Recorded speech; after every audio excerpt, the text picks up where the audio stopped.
Boa tarde, gente. Então, hoje é 8 de dezembro de 2021. Vamos dar continuidade ao primeiro seminário do MOPRE, primeiro seminário nacional, do MOPRE, organizado pelo Grupo MOPRE, Mídia e Opinião Pública nas Relações Internacionais. Essa é a mesa 4, intitulada Desinformação, Fake News e Política. Teremos 3 apresentações. Primeiro, Vanessa Lira, com o trabalho Efeitos das Teorias da Conspiração no Comportamento Político. Em seguida, André Mendes Pini, a desinformação e a ultradireita nas eleições de Donald Trump em 2016. E, finalmente, Thaís Cirino, com o trabalho Fake News no discurso presidencial de Jair Bolsonaro.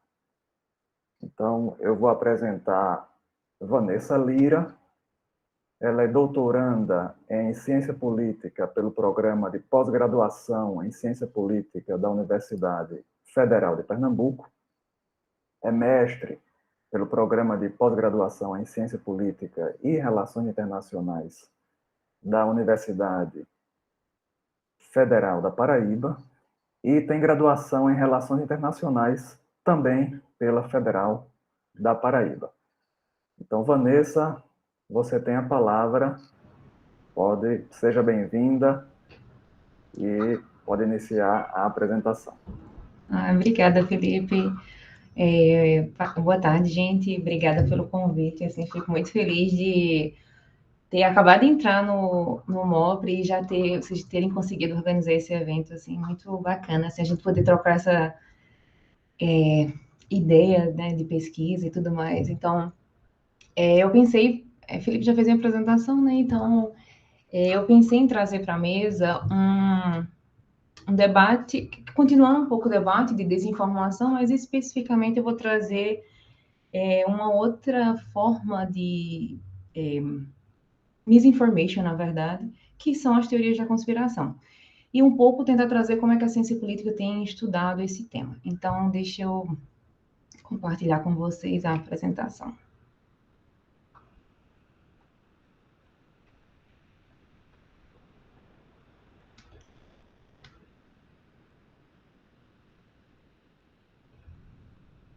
Se eu acertar, compartilhar. Peraí.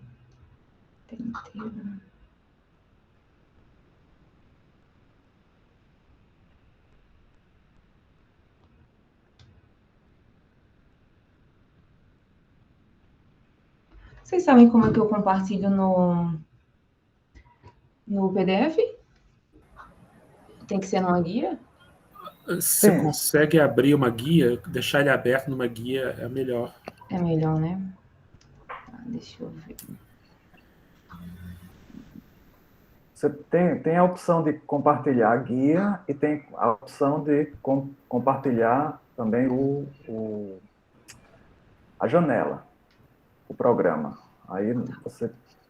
Deixa eu tentar. Das duas formas dá certo. A janela não aparece, vai ter que ser pela guia mesmo.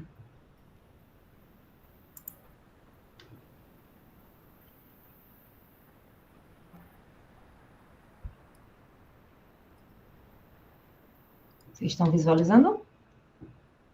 Ainda não.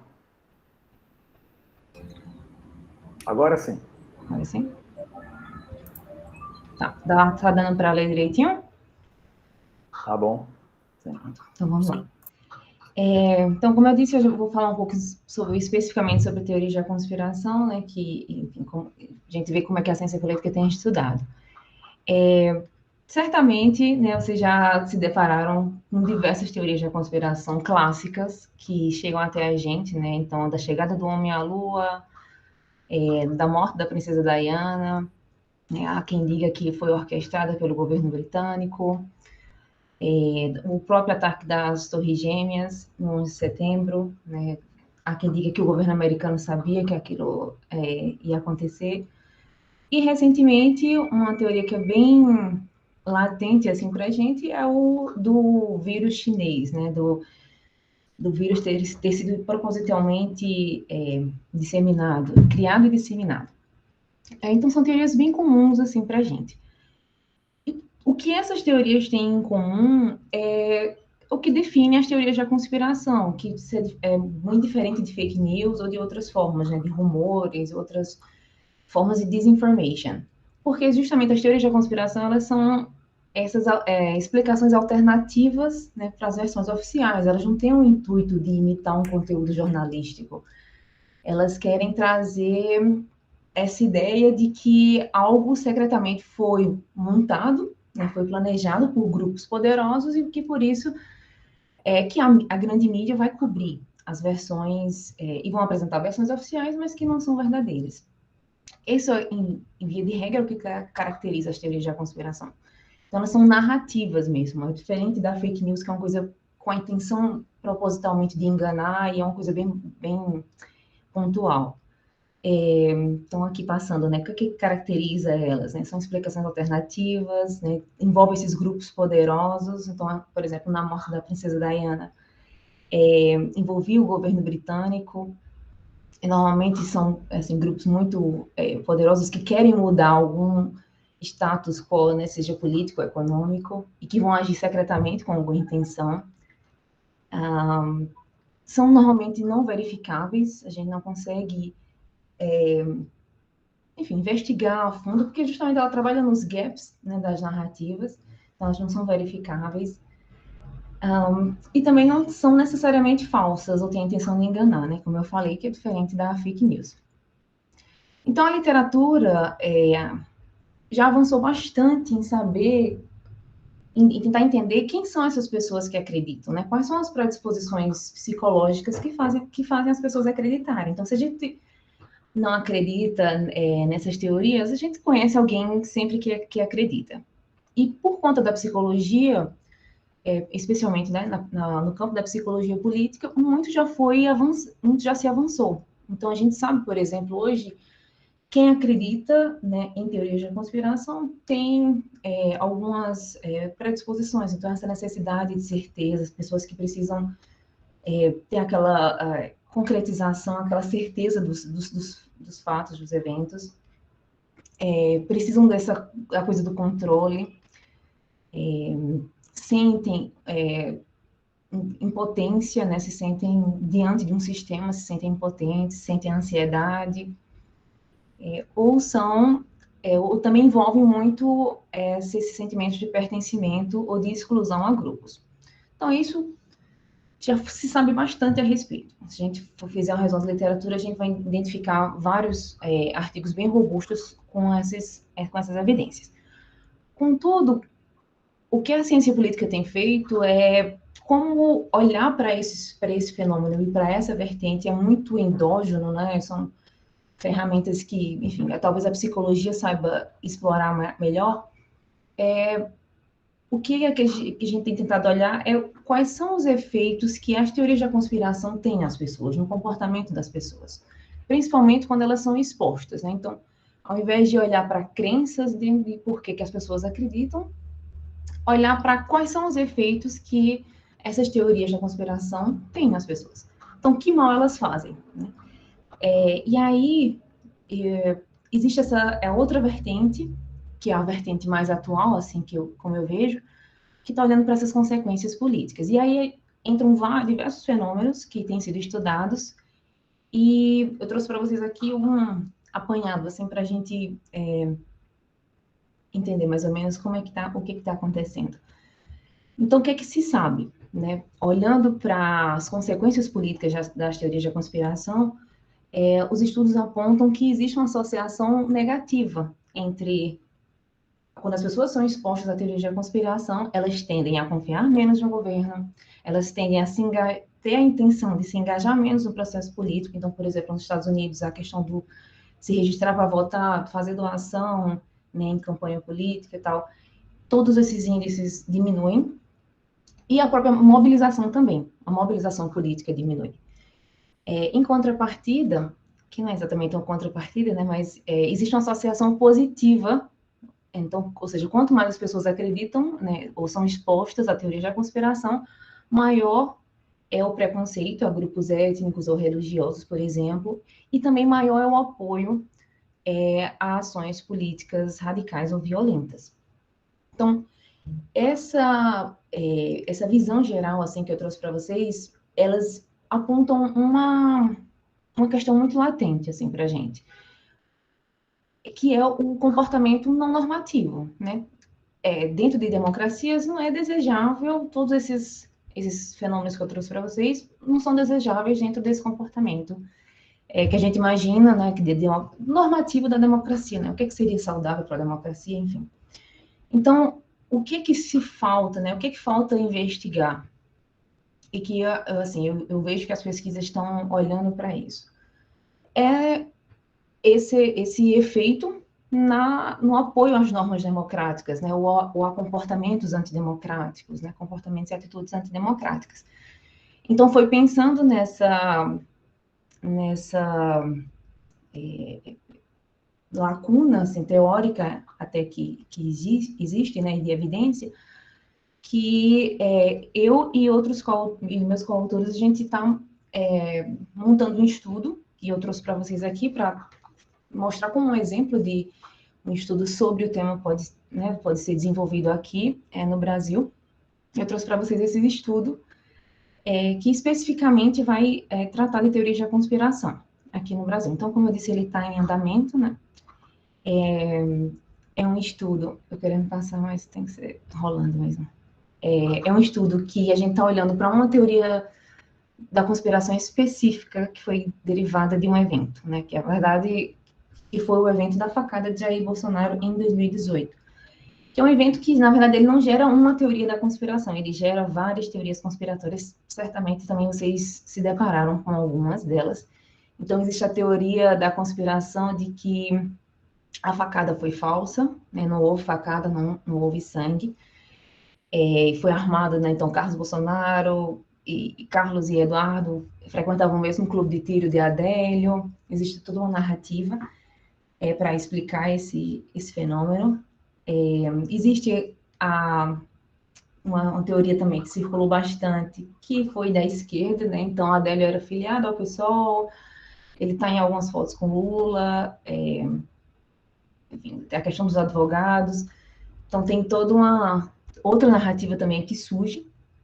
E ainda uma outra que surge, que é menos, talvez, conhecida, mas da maçonaria, né? Que a maçonaria Mourão é maçom e a maçonaria estaria por trás desse ataque a Jair Bolsonaro, que era para, na verdade, eleger Mourão. Então, e aí, não sei se fica claro para vocês, mas realmente as teorias da conspiração, elas têm toda uma narrativa, né, para ser feita, que elas conseguem ter esse poder de convencimento nas pessoas. Então, a gente se aproveita desse evento, porque ele gera teorias distintas para grupos políticos distintos, e a gente vai testar justamente se o grupo político tem importância, né, se as pessoas mudam o apoio que elas têm quando o grupo político envolvido, o seu grupo político está ou não envolvido na conspiração, né? Então, se isso muda o apoio que elas têm à democracia, né? Atitudes e comportamentos democráticos. E aí, a gente vai utilizar de experimento de survey, né? Então, foi ótimo a mesa que a gente teve ontem, porque a gente já discutiu um pouco sobre quais são as limitações e as capacidades que essa ferramenta ela pode trazer. E a gente espera, né, encontrar assim, alguns efeitos, né, nessa pesquisa que está em andamento. E aí a gente vai, só para também ilustrar, essas teorias da conspiração que a gente vai expor, todas elas circularam bastante, né, no Brasil, e aí a gente vai expor os indivíduos a vídeos, né? Então, como a gente já discutiu ontem também no experimento de survey, a gente tem o tratamento, o controle, né, e as pessoas são expostas, respondem a questionários. Então, a ideia seria, aleatoriamente, né, expor as pessoas a um vídeo com uma teoria conspiratória e, né, fazer com que as pessoas respondam as perguntas com relação à nossa variável dependente. Em geral, seria esse, assim, o desenho do experimento, né? Então, a gente tem uma randomização, a gente teria 4 grupos experimentais, né? Seriam 3 tratamentos, que são 3 teorias da conspiração distintas, que são essas daqui que eu falei para vocês, né, da maçonaria, a da esquerda e a da facada falsa. E o grupo de controle receberia a teoria oficial, ou seja, a teoria de que é a narrativa oficial, na verdade, né, que não chega a ser uma teoria, que é que Adélio agiu sozinho.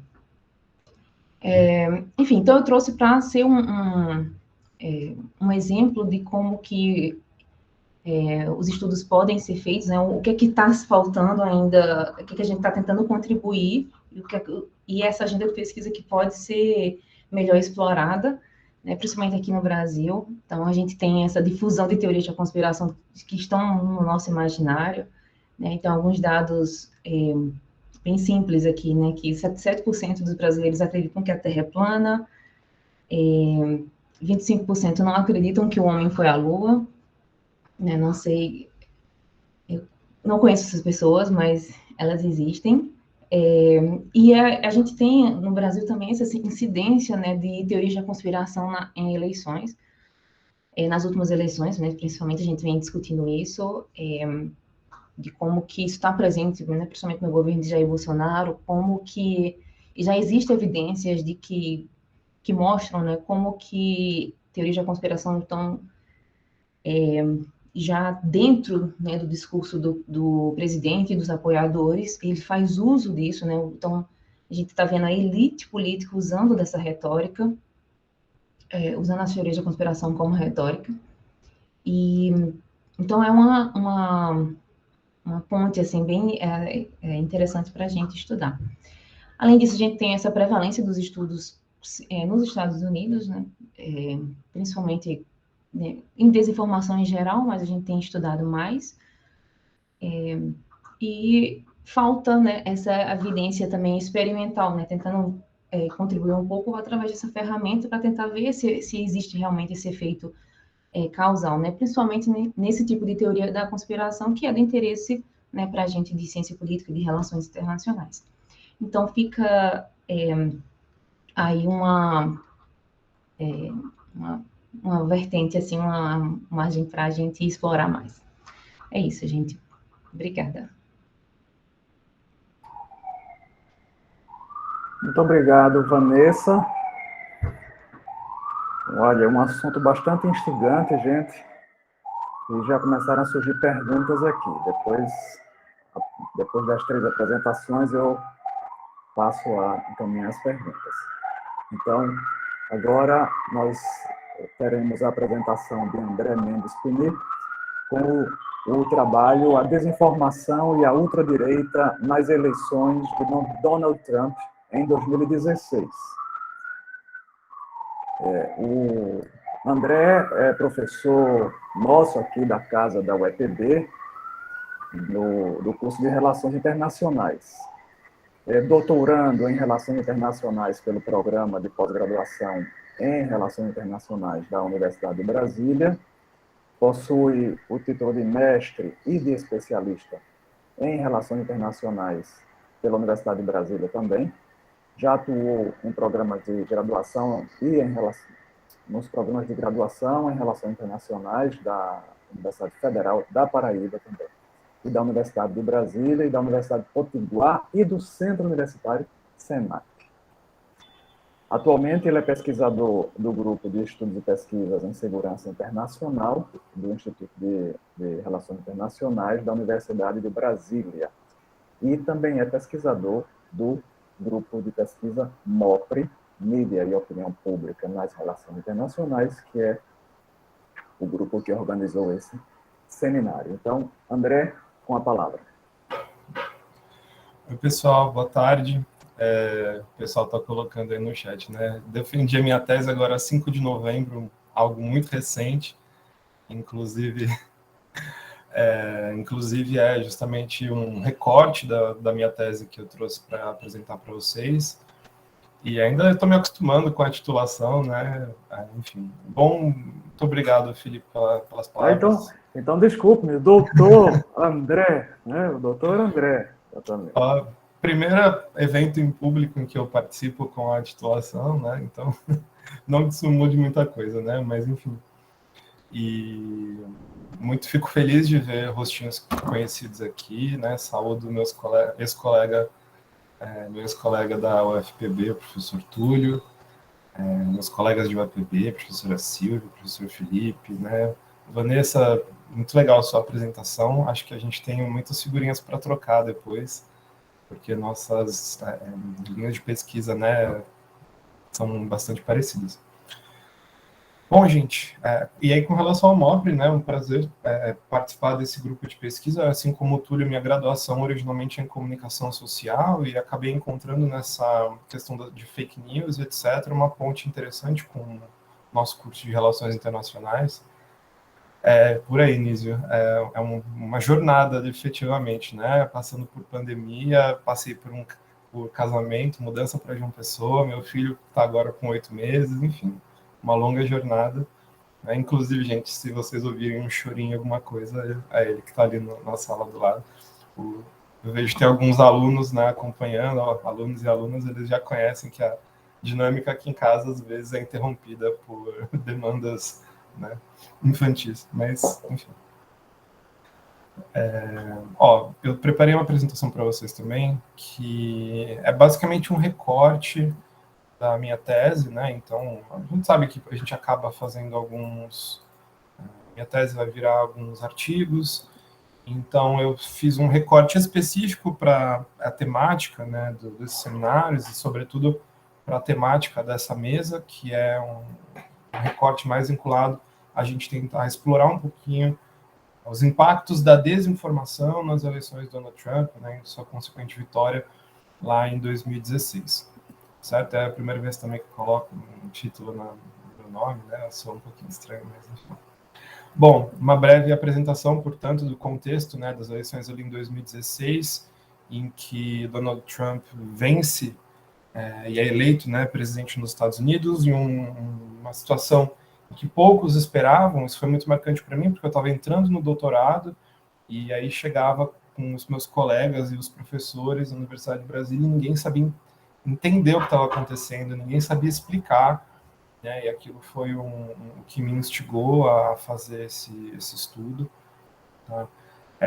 Essa eleição de 2016 teve esse caráter bastante peculiar também, porque o Trump ele perde no voto popular, não que isso não tenha precedentes na história norte-americana, isso já havia acontecido, né, mas uma diferença tão grande de quase 3 milhões de votos, né, a favor de Hillary Clinton, né, ao passo que no colégio eleitoral uma discrepância bastante grande no número de delegados para o Trump e de delegados para Hillary Clinton.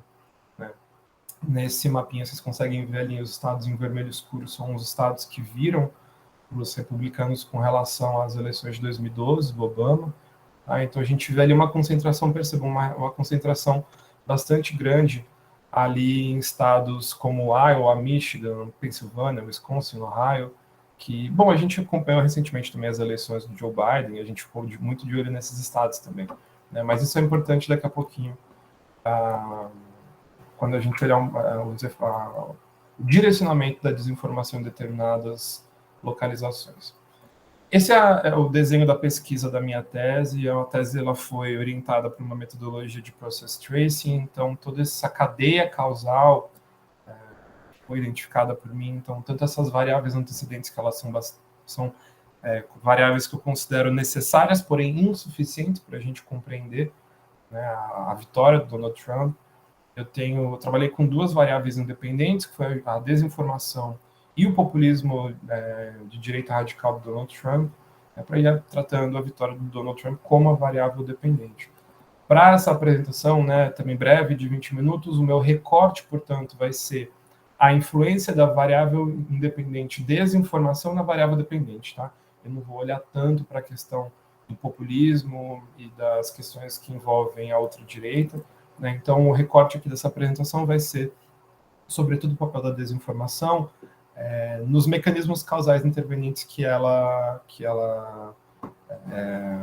né, esse processo que gerou os efeitos na variável dependente. É óbvio que eu não vou ignorar totalmente os antecedentes, vou trazer duas aqui para pontuar também, porque elas se vinculam mais com a desinformação, certo?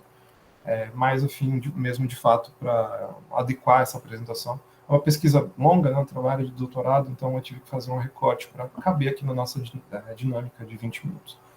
Bom, eu conceituo desinformação a partir de um conjunto de definições de vários autores, os colegas e as colegas que talvez tenham já contato com várias dessa literatura. Então, eu trabalho com esse conceito de uma dinâmica de criação e propagação de informações deliberadamente falsas, né, nas plataformas digitais. Então, é isso que eu estou olhando, certo? E aí a questão da intencionalidade também é super importante nisso daqui, né? A criação e propagação de informações deliberadamente falsas em plataformas digitais com o intuito deliberado de causar danos a terceiros, né, e a eventuais atores. Tá? E a minha outra variável independente se vincula à ultradireita, né? Então, uma das disciplinas que eu estou trabalhando na UEPB, esse semestre da graduação, tem bastante gente inscrita, eu fiquei bem feliz, mas eu não vou entrar tanto nessa definição de ultradireita, porque aí é outro recorte, digamos assim, da tese, e ficaria muito extenso falar disso. Em todo caso, só ponderando, né, vamos olhar para alguns dos principais elementos que definiram a candidatura do Donald Trump, vamos entender como isso se insere em um populismo de direita radical, né, vinculado a esses movimentos de ultradireita. Quando ele fala em America First, né, ele tinha um caráter populista, obviamente associado, mas também uma questão nativista, né, de um ideal supremacista branco, que é algo que eu falo muito na minha tese, é a maneira com que o Trump consolida uma radicalização do Partido Republicano e o consolida enquanto um partido identitário, né, vinculado à identidade branca norte-americana, né, se distanciando daquele Partido Republicano de Ronald Reagan, de ideais mais libertários, etc. Então, ele contrapõe por meio do America First, né, essa população trabalhadora branca contra supostas elites corruptas globalistas, né, e aí ele diz representar essa população original, né, que é também um elemento populista dessa questão. Quando ele fala, vamos fazer a América grande novamente, né, é também outro elemento nativista. Ele idealiza uma suposta era de ouro, que deveria ser retomada, no qual os Estados Unidos eram um país branco, protestante, anglo-saxão, né, o tal do WASP. Quando ele fala em construir o muro, ele traz consigo outros elementos nativistas, mas também autoritários, porque ele promove uma antagonização diretamente com imigrantes, com minorias, como se essas minorias fossem justamente ameaças, né, àquelas populações brancas tradicionais, as pagadoras de impostos norte-americanos. Quando ele se dirige a Hillary Clinton, né, e instiga a sua audiência a cantar Lock Her Up, né, mais um elemento autoritário que deslegitima oponentes, processos, instituições democráticas, que é algo que ficou depois muito bem, que ficou mais perceptível ainda talvez no final de sua gestão ao longo dos 4 anos, em que ele de fato se torna um ator de extrema-direita porque ele corrompe valores democráticos de maneira também violenta. Dentro das minhas variáveis antecedentes, eu separei aquelas que se vinculam um pouco mais às questões de desinformação, portanto, eu vou falar para vocês rapidinho sobre 2 delas. Então, o papel de Trump previamente às eleições de 2016 e uma questão fundamental que é o ecossistema midiático norte-americano em 2016. Tá? Quando eu falo desse protagonismo de Trump previamente, isso se torna fundamental porque eu identifiquei, né, ao longo da pesquisa, a importância do fato de Donald Trump estar transitando, explorando desinformação, né, fake news, histórias falsas, desde antes das eleições de 2016. Então, as eleições de 2016 não foram a primeira vez que Donald Trump se utilizou de narrativas, da exploração de teorias da conspiração, como a Vanessa bem falou, para promover-se politicamente, capitalizar ganhos políticos com aquilo. Então, você tem um movimento birther que nasce logo em seguida, a primeira vitória do Barack Obama em 2008, que questionava a legitimidade de Barack Obama enquanto alguém que tivesse nascido em território norte-americano efetivamente. Donald Trump se utilizou do Twitter, se utilizou da visibilidade dele enquanto uma figura pública também nos Estados Unidos para seguidamente questionar, né, o nascimento do Barack Obama, exigindo que ele apresentasse, divulgasse seu certificado de nascimento. Mesmo após o Obama divulgar esse documento, Donald Trump segue instigando teorias da conspiração, falando que aquilo era falso, etc. Né? Então, percebam, é muito interessante a maneira pela qual maneira pelo qual o Trump explora a desinformação previamente às eleições de 2016 já serviu como uma maneira de ele tatear, né, buscar compreender qual era a reação do público que ele buscava atingir perante esse tipo de notícia, perante esse tipo de discurso político. E ele percebe que aquilo tem uma receptividade muito positiva. O Trump acaba ascendendo um número de seguidores nas redes sociais, no Twitter também, muito a partir desse protagonismo que ele exerce, nessa deslegitimação contínua e exploração de desinformação com relação ao Barack Obama. Tá? Então, essa é uma das variáveis antecedentes que eu apresento no trabalho. E a outra é justamente a fragmentação da mídia norte-americana, especificamente naquele cenário de 2016. Um cenário em que a confiança na mídia tinha atingido o seu menor valor na série histórica, sendo que quando a gente olhava para o universo de republicanos, apenas 14% de republicanos diziam, né, confiar na mídia. Isso aqui, todos dados da Pew Research, tá, gente? É um momento em que o uso da internet nos Estados Unidos também está absolutamente alavancado. Então, com mais de 76% da população norte-americana tendo acesso à internet. 214 milhões de pessoas no Facebook. Né? O Facebook, em 2016, após as eleições, ele teve uma queda, né, na utilização. Mas quando a gente olha para o cenário de 2016, ainda era a principal rede social utilizada. É curioso a gente olhar para a ascensão e o declínio das redes sociais. Né? Nas eleições de 2012, você tinha plataformas como MySpace ainda sendo utilizados, Snapchat, etc. E em 2016, a atenção do público norte-americano estava direcionado em Facebook, Twitter e Instagram, basicamente. Então, o Facebook tinha uma penetração muito grande, uma incidência de utilização, na qual mais de 76% das pessoas utilizavam essa plataforma ao menos uma vez ao dia. E 2016 consolida também uma mudança no hábito de consumo dessas plataformas, que foi o fato de efetivamente as pessoas estarem utilizando o Facebook como uma plataforma de busca por informação, de acesso a notícias. Isso é importante.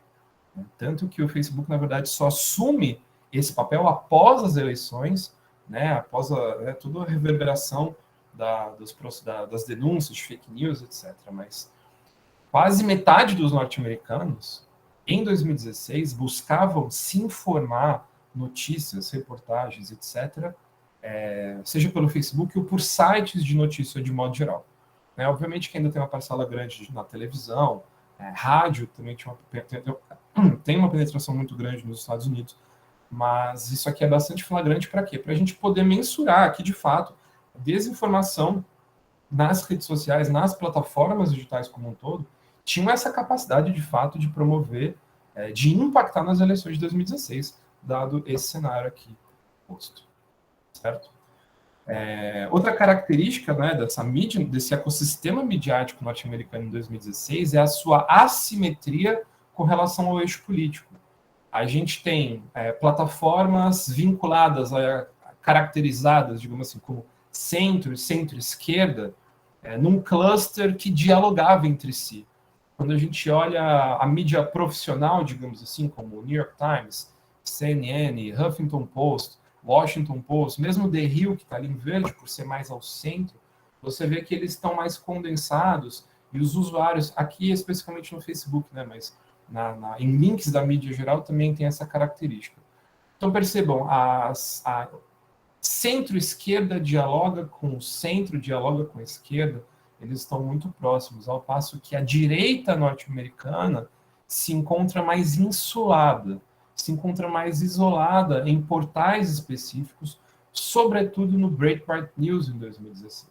Breitbart News, que era um portal de notícias conhecido, né, pelo, digamos assim, pelo pouco compromisso com o jornalismo profissional, sendo que o seu CEO era Steve Bannon, né? Não à toa, Steve Bannon depois vai ser o chefe da campanha de Donald Trump em 2016. Então, percebam como as coisas estão bastante conectadas. O que esse gráfico aqui demonstra para a gente é a maneira pela qual, nas bolhas das redes sociais, eu vou nem entrar nesse mérito dessa questão, que a gente discute bastante, né? Mas nas bolhas das redes sociais, alguém que se vinculava com a direita norte-americana enquanto um conservador, libertário, tinha muito mais chance de ficar preso ali num ecossistema centralizado em torno do Breitbart e isolado, digamos assim, da mídia profissional, do que alguém de centro-esquerda, que conseguia transitar em um maior número de publicações e de portais de notícia e de conglomerados midiáticos. Quando a gente olha especificamente para a ação da desinformação enquanto variável independente na vitória de Donald Trump, né, que seria o outcome, do resultado da minha variável dependente, a gente tem dois caminhos, digamos assim. Então, o primeiro caminho se vincula ao crescimento da ultradireita norte-americana. Então, a ultradireita norte-americana, enquanto uma entidade, ela impulsionou e amplificou o engajamento e audiência do Trump, tá? Por meio de dois caminhos, né? Por uma atividade que seguiu duas partes. Então, ela aderiu coletivamente à campanha do Donald Trump. Então, eu estou falando do Steve Bannon, eu estou falando de uma direita religiosa nos Estados Unidos, eu estou falando, por exemplo, de movimentos nativos da própria internet, como a alt-right, né? Aquela direita alternativa norte-americana, que mobilizam a internet, mobilizam as redes sociais em prol das agendas do Donald Trump. Então, esse vai ser um dos elementos que vai catapultar a Donald Trump. E, por outro lado, a desinformação também foi direcionada efetivamente para eleitores, indivíduos com potencial de serem o eleitorado democrata. Então, esse foi um dos principais méritos da campanha do Donald Trump, de modo geral, que foi uma busca formal. Depois, documentação que vazou, se percebeu que isso fazia parte, de fato, da estratégia da campanha do Donald Trump, de direcionar conteúdo vinculado à desinformação para potenciais eleitores democratas, tá? Sobretudo para a população afro-americana, para tentar reduzir o comparecimento às urnas, né, o turnout. Lembrando sempre que o voto nos Estados Unidos, por não ser obrigatório, parte da campanha é justamente de incentivar as pessoas a saírem de casa e irem votar. Então, na medida em que a campanha de Donald Trump promove deliberadamente ações de dissuasão de eleitores africanos, isso foi feito, sobretudo, incentivando um sentimento de rejeição a Hillary Clinton. E aí eu vou utilizar essa parte final da minha apresentação para explicar como esses mecanismos causais intervenientes funcionaram um pouco mais na prática a partir das evidências que eu coletei. Então, em primeiro lugar, a gente tem esse impulsionamento e amplificação da campanha do Trump, sobretudo pela alt-right norte-americana, né, movimentos nativos da internet que transitam bem nas plataformas digitais, aderem de maneira espontânea à candidatura de Trump, simplesmente por ver um político, né, que mesmo disputando pelo Partido Republicano, era um disruptor da política norte-americana como um todo, falava aquilo que ninguém tinha coragem de falar, etc. Um movimento que a gente até viu parecido aqui no Brasil, né, e que, de fato, coroam o Trump como seu Deus imperador, né? Era assim que eles o chamavam e o tratavam nas redes sociais. Então, a gente tem evidências que o próprio Donald Trump interagia com esses movimentos, com esse movimento, né, com essa alt-right, retweetava publicações, sobretudo aquelas, por exemplo, que incorporavam o mascote da alt-right, né, o Sapo Pepe, por exemplo, a sua figura.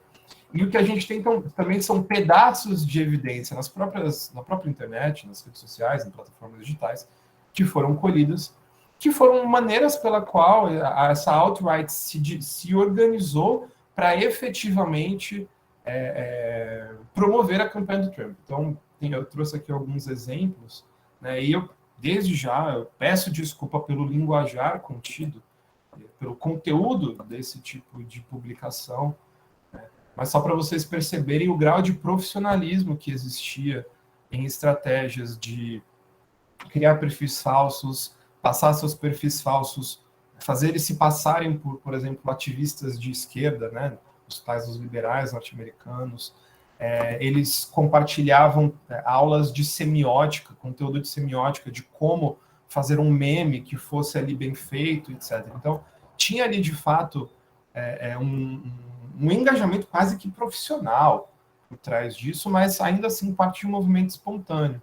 Só para vocês terem ideia do tipo de conteúdo ali presente, né? Então, tratavam a Hillary Clinton como a bruxa, né, deixavam claros que eles não tinham compromisso nenhum com fatos, com a realidade, com a verdade, digamos assim. A ideia deles era, como está no segundo parágrafo, né, de acumular tanta dúvida, apelos emocionais, evidências circunstanciais acima de qualquer fato, né, e potencializar assim um sentimento anti-Hillary, né, potencializar dúvidas. Então seria aquela coisa assim, bom, Donald Trump me parece ruim, ok, mas a Hillary Clinton é tão ruim quanto, portanto eu não vou sair de casa, não vou me esforçar para chegar lá e votar em alguém que eu não acredito também. A gente tem também... Desculpa, André, só para avisar, já está em cima do tempo, tá? Tá bom, vou concluir, Felipe. Então, só essa questão do direcionamento de fato de conteúdo para atingir diretamente, né, a Hillary Clinton. Isso foi bastante explícito em publicações do próprio Donald Trump, né? Tinham documentação, evidências na internet de possíveis ângulos a serem explorados, né, que Hillary Clinton era pedófila, corrupta, promovia tráfico humano e etc., né? Então, eles queriam subverter o próprio ecossistema esquerdista, como eles chamavam, por meio das redes sociais, atuando por dentro dele, e isso foi refletido na mídia, né? A atenção do Trump na mídia foi muito maior do que da Hillary Clinton. Quando a gente pega palavras-chave vinculadas a publicações, as publicações vinculadas a Hillary é sempre colocando esse ar de dúvida, né? Esse gráfico mostra como essas publicações, por meio de microtargeting, se focaram naquela região, né, daquele corredor da Pensilvânia, Ohio. Então, essas publicações de desinformação foram direcionadas efetivamente para essa região, né? E o resultado foi esse: apenas 17%, por exemplo, de eleitores do Obama votaram em Clinton após ter tido contato com uma ou mais histórias falsas associadas à desinformação. O turnout da população negra norte-americana efetivamente diminuiu após um crescimento histórico nas últimas décadas. Tá? Então, essas são as evidências. Então, foram 765 mil eleitores a menos, em um contexto no qual estima-se que as eleições foram definidas por cerca de 80 mil pessoas naqueles estados-chave. Desculpa essa aceleração agora no final da apresentação, a gente acaba se empolgando. E é isso, gente. Muito obrigado, Felipe. Obrigado ao pessoal que está acompanhando. Muito obrigado, André. Nós que agradecemos por essa exposição, também instigante, também já temos perguntas aqui.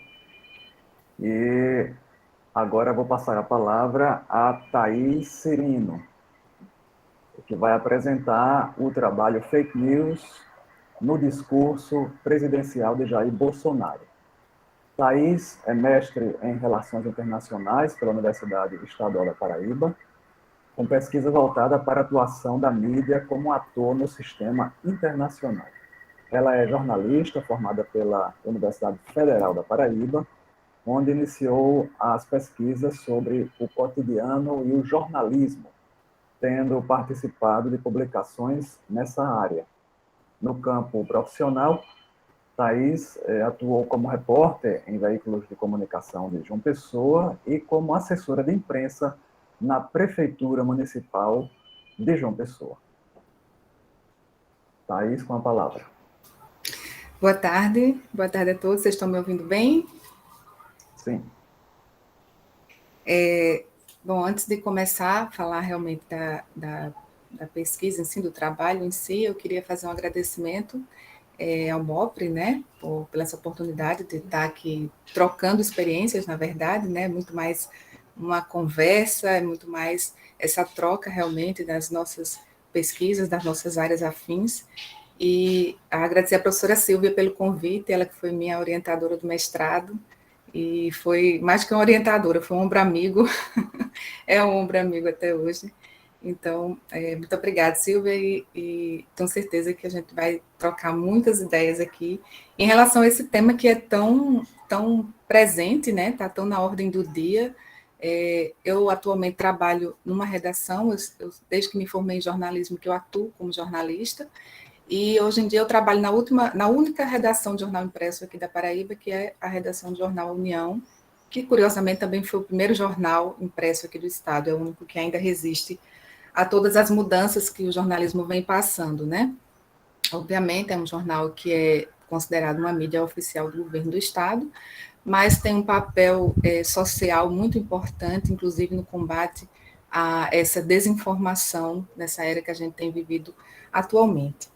E aí, a escolha, né, do tema, quando o MOPRE provocou a gente a pensar num tema para trazer aqui para a discussão, e eu queria muito falar sobre fake news, e ao fazer uma análise do cenário, eu acho que não tinha como falar de fake news e não falar do atual governo, né? Afinal de contas, a gente está vivendo uma era de desinformação muito grande, onde as instituições estão sendo levadas a se levantar, né? Fazer um movimento aí de combate à desinformação, de combate às fake news, mas ao mesmo tempo a gente tem algumas questões conceituais que, para mim, como jornalista, e eu sei que tem alguns jornalistas aqui, ainda que estejam mais na área acadêmica, mas está ali na raiz, né, Silvia? Ainda que Silvia diga que às vezes não é mais jornalista, mas eu acho que está ali ainda o jornalismo.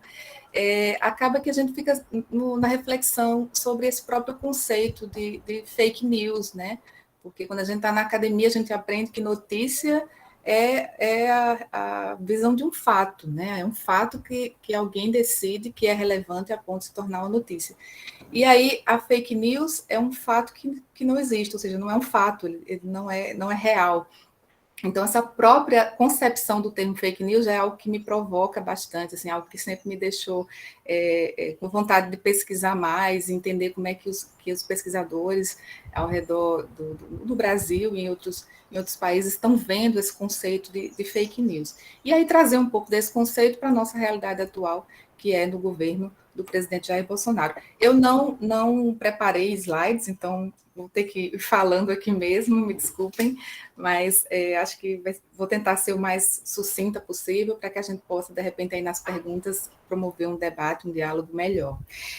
Só para contextualizar, eu acho que a fala do André foi ótima, né, antes da minha, porque ele traz esse contexto da eleição norte-americana, né, do professor doutor André, e aí ele fala sobre essa eleição norte-americana, que foi justamente o que impulsionou essa fake news no Brasil.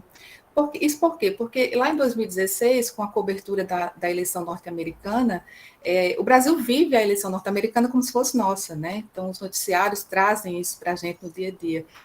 E quando o Trump começou a utilizar o termo fake news para atacar a imprensa norte-americana, a gente começou a saber da existência desse termo aqui também, ainda que as mentiras, né, e a política, a mentira e a política, elas sempre andem juntas, né, já inúmeras pesquisas e trabalhos de décadas que falam sobre isso, mas essa junção dos termos, né, de notícia, de mentira, isso se tornou realmente muito mais evidente a partir dessas eleições norte-americanas que foram que André já trouxe aí, não precisa mais eu entrar em detalhes. E isso passou a fazer parte do nosso cotidiano de alguma maneira, em menor proporção, né, mas já começou a fazer parte do nosso cotidiano. Em 2018, quando nós tivemos aí sim a nossa própria eleição, né, já com Jair Bolsonaro, esse termo ele se tornou totalmente conhecido na mídia, totalmente abordado na mídia, totalmente conhecido pela sociedade, pelo menos essa sociedade conectada, né, que a gente nunca pode abranger 100%. Mas essa sociedade conectada, essa sociedade que está aí ligada nas notícias, que está conectada pelas mídias, quaisquer que sejam as mídias. Mas eu também percebo que houve uma certa banalização do termo. A gente hoje em dia usa fake news praticamente enfim, para dizer tudo o que aquilo que a gente considera que não é uma notícia verdadeira, é uma fake news. Então, nesse sentido, eu trouxe aí alguns conceitos de alguns pesquisadores que têm estudado, se dedicado a estudar fake news e o fenômeno da desinformação, e é interessante que nem eles mesmos conseguem chegar num conceito padrão, num conceito-chave que possa definir, para que a gente possa trabalhar seguramente o que é uma fake news. E aí eu vou só citar alguns para a gente ter mais elementos para trabalhar. A Santaella, por exemplo, a Lúcia Santaella, que eu gosto muito, inclusive, ela diz o seguinte, que as notícias falsas são notícias, histórias, boatos, fofocas ou rumores que são deliberadamente criados para ludibriar ou fornecer informações enganosas. Elas visam influenciar crenças das pessoas, manipulá-las politicamente ou causar confusões em prol de interesses escusos. Então, você vê que o termo politicamente, né, a política, ela já está presente aí nessa definição da Santaella. Por quê? Porque é uma coisa, a fake news surge muito atrelada à questão política, né, não só no Brasil, mas antes mesmo do Brasil. Por esse mesmo caminho vai a professora Poliana Ferrari, que diz o seguinte: notícias falsas são, na verdade, uma variedade de informações que podem variar entre correta utilização de dados manipulados, a utilização errada de dados verdadeiros e a incorreta utilização de dados falsos, e além de outras combinações possíveis. A professora Poliana, ela já vem um pouco mais na prática, ela já faz a gente pensar um pouco mais em como essa fake news ela pode ser construída, a partir do momento que ela fala que elas podem ser, inclusive, meias-verdades, né? Aquela notícia que é real, digamos assim, mas que está fora de contexto ou que foi utilizada em uma determinada situação que não procede aquela informação original. Só que as duas, eu achei interessante que elas definem fake news como a tradução literal, notícias falsas. O que nem isso, na verdade, no Brasil, é algo que é incomum entre todos os pesquisadores, né? O professor Eugênio Butti, por exemplo, é um dos que defendem que o termo notícias falsas é muito fraco para definir o que significa fake news. Ele aí adota uma definição do professor Carlos Eduardo Lins, que fala em notícias fraudulentas, porque notícias falsas seria um antônimo de verdadeiro, mas não no sentido de agredir, de enganar, de ludibriar. Fraudulenta já dá essa conotação um pouco mais no sentido de que é enganoso mesmo, tem intenção de enganar, de prejudicar. É quase criminoso, né? Quando você troca o falso pelo fraudulento, dá essa conotação. E isso vai de encontro a uma fala, vai ao encontro de uma fala do professor, do jurista Diogo Reis, que tem sido muito procurado para comentar sobre fake news. Ele que é doutor em Direito Constitucional pela PUC e, enfim, preside uma Academia Brasileira de Direito Eleitoral, que eu achei que a definição dele para fake news foi muito boa, assim. Ele fala o seguinte: a tradução literal notícia falsa não dá conta, por ser um paradoxo em si mesmo. Se algo é notícia, não pode ser falso. Se é falso, não pode ser notícia. Organizações internacionais, universidades e cientistas de diversas áreas vêm tratando o tema sob um ângulo ainda mais amplo, o da ideia da desinformação. Considerando o caso brasileiro, especificamente o âmbito jurídico, talvez uma boa tradução seja notícia fraudulenta. A mentira, nesse contexto, parece mais objeto da ética do que do direito, sendo a fraude o adjetivo mais próximo da face jurídica da desinformação. Então, ele conversa, dialoga aí com o professor Eugênio Butti nesse sentido, de que atribui um peso maior a uma notícia que ela é gerada com o propósito de enganar, né? Se é que a gente pode definir como notícia, né?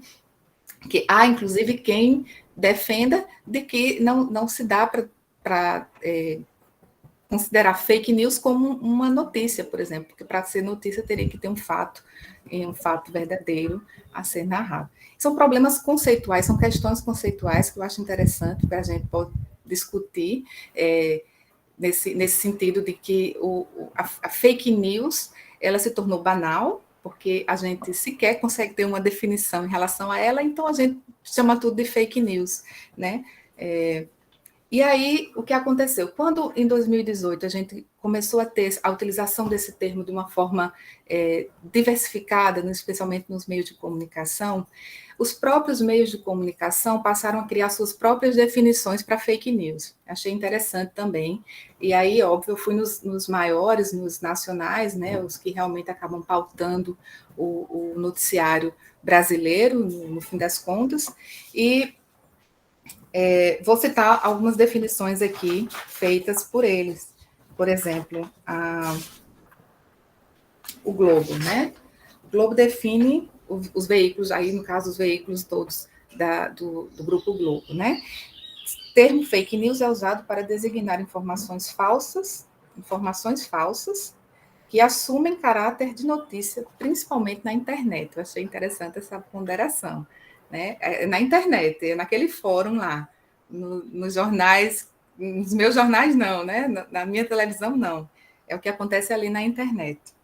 O UOL, que também é o portal, né, de notícias mais acessado aqui no Brasil, diz que são informações falsas, divulgadas como se fossem notícias. Ela já faz uma diferenciação aí do que é notícia e do que é informação, né? Para influenciar a opinião e o voto das pessoas. E aí, essa ponderação do voto, eu vou fazer porque esse conceito eu tirei da página do UOL, que eles dedicam às eleições. E aí eles relacionaram essa conceituação à questão do voto, porque estava lá dentro do contexto das eleições, eu imagino, né? A Folha é um pouco mais organizada, então ela criou um glossário dessas novas palavras que vão sendo utilizadas e trazidas para o Brasil, e ela fez um glossário em parceria com o CNPq, e ela traduz fake news dessa maneira. São notícias, ou seja, pretensos relatos de fatos, eu não entendi isso aqui, porque são notícias, são pretensos relatos, fabricadas e comprovadamente falsas. Elas podem circular em texto, áudio, vídeo e até expressões típicas da internet, como memes. É tudo, né? Eventualmente, lançam mão de linguagem jornalística que lhes dão verniz de credibilidade. A Folha abrange tudo como fake news, né? Tudo que é conveniente que seja considerado uma fake news é uma fake news. E o Estadão, não achei um conceito fechado, mas na página que eles criaram de verificação de fatos, que foi outro fenômeno que todos os veículos acabaram fazendo desde 2017 para cá, ele diz o seguinte, que eles dão prioridade à checagem de fatos de rumores que podem provocar danos a grupos e a indivíduos conforme o grau de viralização. Então, o Estadão, ele coloca como um dos critérios, por exemplo, para verificar se aquele fato é fake ou não, se aquela notícia é fake news ou não, de acordo com os seus critérios de viralização. Então, quanto mais viral for, quanto mais se espalhar, quanto mais gente atingir, eles aí dedicam a sua equipe a verificar se aquele fato é ou não fake, é ou não fato. E aí, todos esses elementos, né, que eu fui buscando para tentar criar um conceito de fake news, para tentar, enfim, chegar ao nosso presidente, né, se o que ele faz pode ou não ser considerado fake news, esses conceitos pesaram muito, e a gente vê que eles diferem muito entre si. Às vezes, uma palavra ou outra, considerar ou não considerar a notícia, considerar ou não considerar o veículo em que aquela fake news supostamente está sendo veiculada, se é só internet, se abrange todos os tipos, se pode ser meme, se pode ser texto, se pode ser vídeo. Então, assim, a gente vê que o Brasil carece, por exemplo, de uma definição específica que nos ajude a pesquisar, a pensar sobre esse fenômeno aqui no nosso país. Então, cabe muito do pesquisador mesmo definir, criar e ter o seu conceito em relação ao que seria uma fake news. Eu achei interessante uma divisão que eu achei que é parecida muito com a do Nísio, que ele trouxe, mas eu peguei de outra fonte, depois até quero a que ele utilizou, se possível, porque essa pesquisa minha ainda está em aberto, né? Então, mas foi do César Augusto Gomes, que é um mestrando em educomunicação da Unicamp, e ele faz uma separação sobre conteúdo e desinformação, que ele faz o seguinte, desde manipulação do conteúdo, ele separa por sete itens que podem caracterizar se aquilo é ou não uma fake news ou apenas uma questão de desinformação. Manipulação do conteúdo fabricado, que essa manipulação do conteúdo é quando alguma coisa é editada, né? Está editada, tem meia verdade ali, está editada para parecer verdadeiro. Conteúdo fabricado, que aí é totalmente falso, 100% falso.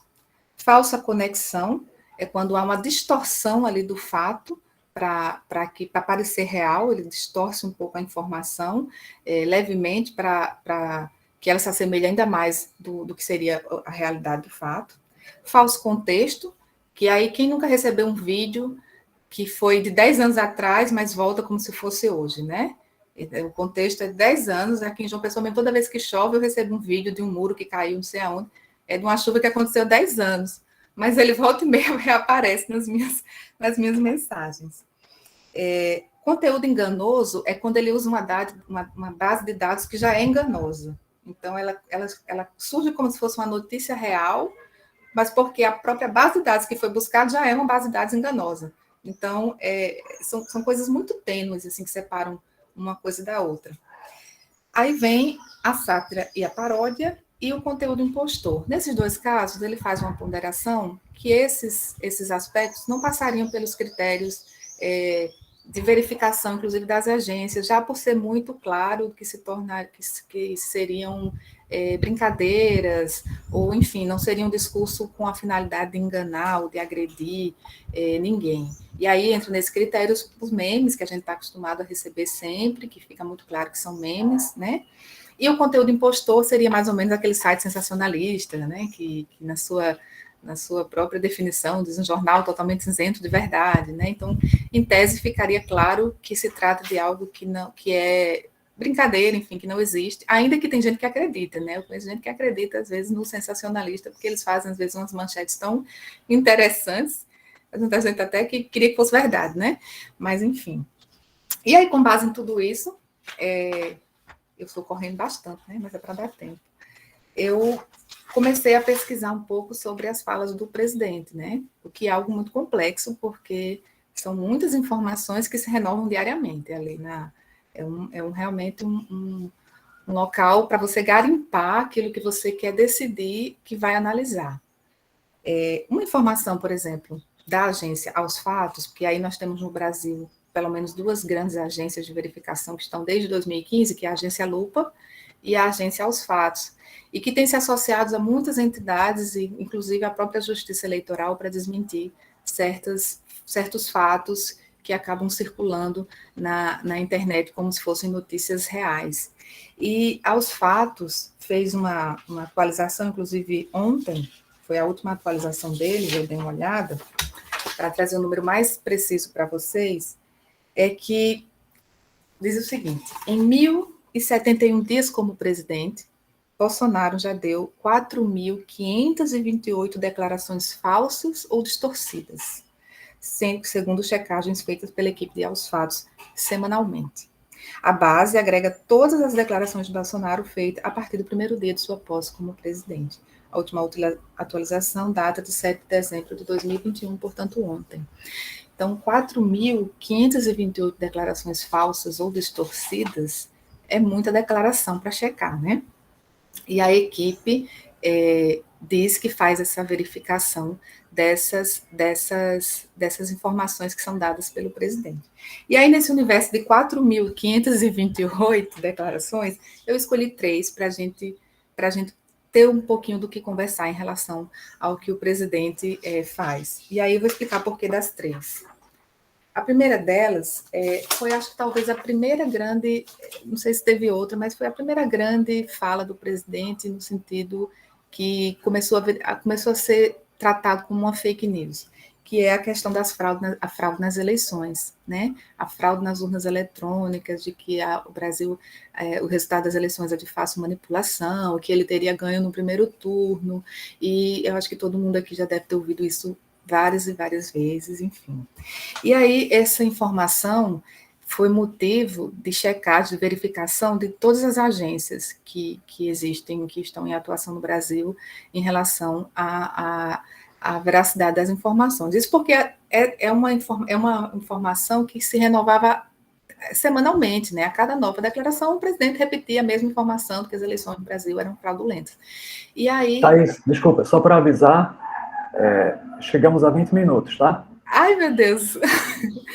Bom, vou correr, então. Então, assim, tem essa informação, e aí a gente pode, de repente, nas perguntas eu vou dizendo, que aí gerou realmente até uma resposta da própria Justiça Eleitoral, né? A segunda foi que as vacinas da Covid causariam HIV, essa foi pesada demais, e aí, enfim, fez com que as agências, fez com que ele usou, na verdade, de uma fake news, que aí foi motivo da minha escolha, porque ele usou uma informação divulgada no site que é hospedado na Inglaterra e que dava essa informação, e ele traz essa informação e depois tenta associar essa informação até a revista Exame aqui no Brasil, enfim. E aí, também desmentida, também checada, levou à retirada de conteúdo do ar, então é interessante nesse contexto esse exemplo. E a última foi a partir da fala do presidente na ONU, né, na 76ª Assembleia Geral das Nações Unidas, que ele faz um discurso que foi verificado por todas as agências também, que indicaram vários erros, equívocos ou até mesmo mentiras na fala dele, e aqui eu pontuei, foi a que o BNDES financiava ditaduras comunistas, foi que o BNDES financiava países sem a garantia dos recursos de volta. Por que isso? Porque o próprio BNDES já tinha desmentido essa informação lá em 2018, ainda na campanha eleitoral.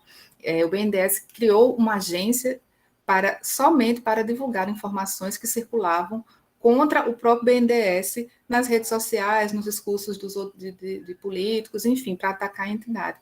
E uma coisa interessante, só para eu fechar, porque eu já estourei demais o meu tempo, é que a agência foi criada em 2018, essa agência do BNDES, e ela funcionou até 2019, ou seja, quando o presidente assumiu, a agência parou de fazer essa verificação de fatos. Então, a gente tem a agência funcionando durante mais ou menos um ano, ela ainda está no ar, a página ainda está no ar, não sei até quando, mas ainda está, eu consegui acessar esse conteúdo, e aí está lá justamente a agência desmentindo essa informação que foi, mais uma vez, dita pelo presidente, reafirmada para a comunidade internacional, de que o BNDES financia sem garantia de recursos de volta. E aí eu vou fechar, falta muita coisa, mas é porque realmente não dá tempo, com uma frase do próprio presidente, dita um dia desses, acho que em setembro, onde ele diz que fake news fazem parte da nossa vida. Então, eu acho que isso deixa muito claro o que é que o governo, né, o que é que a presidência da República pensa em relação às fake news e a atuação das fake news aqui no Brasil. E aí, qualquer coisa, a gente conversa mais nas perguntas. Obrigada, desculpem ter extrapolado o tempo. Muito bem, Thaís, obrigado pela brilhante exposição. Eu vou fazer o seguinte, temos muitas perguntas, gente, a melhor parte agora, a gente temos até 50 minutos para fazer a discussão. Então, eu vou fazer as primeiras perguntas para Vanessa, e depois para André, e depois para Thaís. Vanessa, eu vou fazer já 3 perguntas para a Vanessa, tá? Se ela puder anotar. Felipe, eu organizei aqui. Quer que eu desenrole? Tá, você tem a de Túlio, não Organizei é as isso? 3, isso. Pronto, mas eu vou ler porque algumas pessoas podem... Tá. Túlio pergunta, haveria conjunturas ou condições sociais mais propícias ao aparecimento e à adesão de teorias da conspiração? A primeira pergunta. Depois, Silvia Nogueira pergunta, como surgem, em geral, as teorias da conspiração? Por quais meios e com que linguagem? E Nísio pergunta, em que medida produções culturais como filmes e séries ajudam a dissipar ou reforçar as teorias da conspiração? Ótimo. Em 3 perguntas, teria a minha também, que estou aqui porque eu gostaria de fazer, vou fazer oralmente. Então, pode perguntar. É o seguinte, o uso da etiqueta, teoria da conspiração, eu acho que é muito político também. Claro que tem uma parte que a gente pode verificar, mas existe, né, um interesse, obviamente, de utilizar a etiqueta teoria da conspiração por parte de quem tem determinados interesses. Assim como a gente conhece bem, quem estuda ciência política, o caso do terrorismo, né? A etiqueta terrorismo é utilizada de forma muito política, né? De forma conveniente em função dos interesses. E quem tem mais poder para impor determinadas visões, coloca a etiqueta terrorismo, né, em determinadas ações, e às vezes até outras ações que são de fato terrorismo não aparecem com essa etiqueta terrorismo.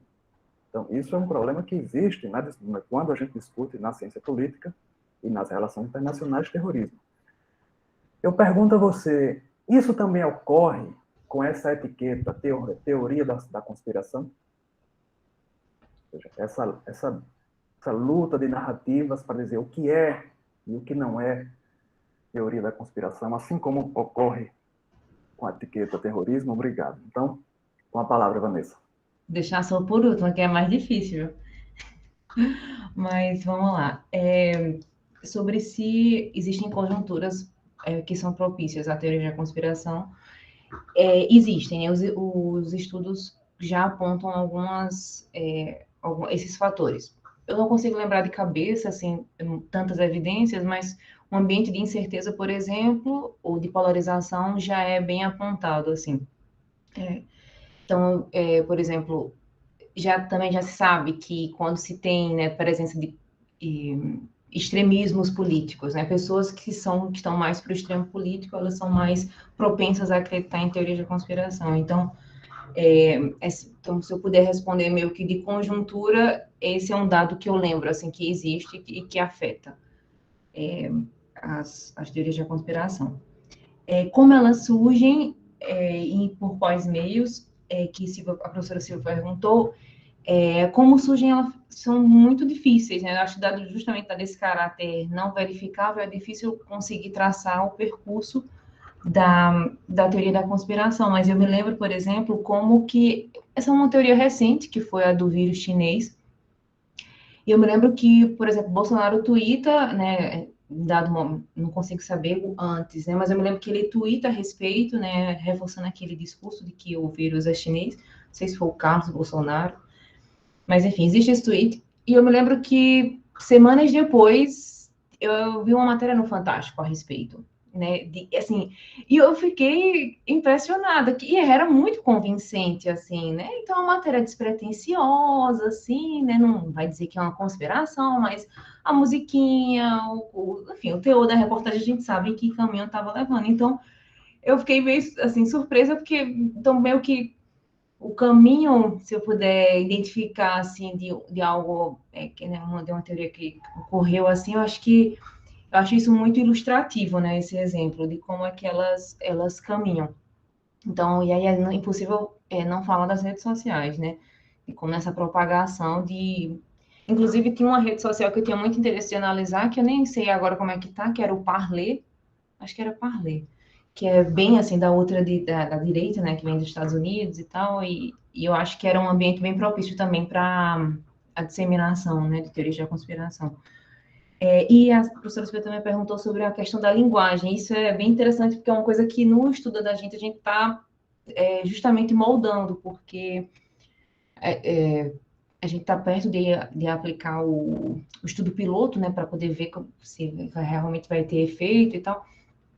E a gente está precisando ajustar justamente a linguagem, que estava uma linguagem muito formal, muito acadêmica, e aí a gente está ajustando o texto justamente para ficar mais semelhante à informação como chegou às pessoas, né? Então, quando estiver pronto, eu espero ter os vídeos prontos, eu espero ter a oportunidade de mostrar a vocês, né? De tratar todos vocês com os vídeos, a ver qual seria a reação. Então, essa linguagem, ela é bem importante também, essa questão. Então, é uma coisa que ela vem, essa linguagem mesmo mais informal. Mas, como eu disse, é uma narrativa, né? Então, é muito... também não é tão informal assim, né? É uma coisa que é bem construída. E a última pergunta era sobre de início, né? Sobre as produções culturais. E isso me chamou muita atenção, porque essa pergunta, porque eu me lembro que existem vários estudos assim recentes que têm manipulado a teoria da conspiração através de documentários, por exemplo. Documentários que já existem. E que têm a condição de fazer, né, de criar toda a conspiração. Então, eles exibem, colocam os participantes para assistir uma parte do documentário, né, que é mostrar a conspiração. Então, esse formato, né, do vídeo, né, então, é uma coisa que a gente está copiando, né, então, utilizando o vídeo para tentar dar uma alta dosagem às pessoas. é muito relevante, mesmo que não tenha um efeito tão grande com relação ao texto, também tem outras evidências que mostram isso, mas esse caráter, esse aspecto do entretenimento, né, do formato, na verdade, do conteúdo, ele é bem importante. Então, eu me lembro também que eu acho que eu comentei com o Túlio, e Túlio também compartilhou comigo um que sensacional, que também me ajudou bastante no estudo, que foi um que saiu no YouTube, que é, acho que do Brasil 247, e que explora uma dessas teorias da conspiração, que é a de Carlos Bolsonaro por trás da facada e tal. E tá no YouTube, né? Então, várias visualizações. Antes disso, teve o primeiro grande vídeo que mostra a facada, enfim, tenta explicar então, assim, o formato, ele ajuda muito a dissipar, né? Respondendo à pergunta. E aí, enfim, eu acho que assim, é bem relevante mesmo de pensar essas questões. E a pergunta do professor Felipe, nossa, eu não vou saber responder, porque eu acho que talvez acho que vão vir mais estudos, porque como está sendo adotado na retórica, e aí eu acho que essa sua fala é bem pertinente nesse sentido, então, a elite política está se utilizando disso, né, das teorias da conspiração nos discursos. Então, eu acho que, não sei, assim, eu estou mais a fim de ver os próximos estudos, mas eu não saberia responder, assim, mas eu acho muito pertinente essa inquietação mesmo do label, né, do tipo, até porque a gente escuta pouco, né, assim, teorias da conspiração, é uma coisa meio que a gente já acha assim, enfim, a gente já coloca em algumas caixinhas, então vou aguardar os Tá próximos bem. estudos. Obrigado, Vanessa. Então vamos passar agora para Se eu puder André. ajudar a Vanessa nessa questão, acho que a gente consegue relacionar, Felipe, até o conceito de securitização, que se vincula muito às questões de, por exemplo, de estudo do terrorismo. Acho que esse seria o principal ponto de conexão quando a gente para olhar a exploração de desinformação, teorias da conspiração com relação ao que você apontou, né? Então, você securitiza uma questão, então, por exemplo, uma ameaça existente, no meu caso, da minha pesquisa, né? Então, imigrantes mexicanos e populações muçulmanos, minorias, representam uma ameaça existencial aos Estados Unidos branco. Portanto, precisamos de medidas autoritárias e medidas urgentes e emergenciais para combater aquilo. Acho que daria para mais ou menos seguir esse caminho. Sim, exatamente, um pouco por aí. Bom, então, André, a professora Silvia pergunta, você pode falar um pouco mais das conexões desse sistema de desinformação utilizado na campanha de Trump e a mesma estratégia utilizada por outros políticos da ultradireita populista no mundo? De que modo essas estratégias se comunicam? Pergunta da professora Silvia. O professor Túlio pergunta, você poderia elaborar um pouco sobre os motivos e consequências dos ataques de Trump endereçados às chamadas mídias tradicionais? Ou seja, por que aquele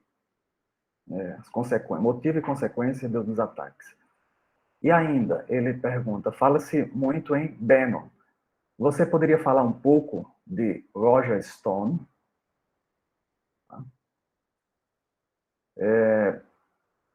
Nísio, a desinformação não é nova na humanidade, mas o seu trabalho evidencia como a internet ajudou a ter uma escala e alcance inimagináveis.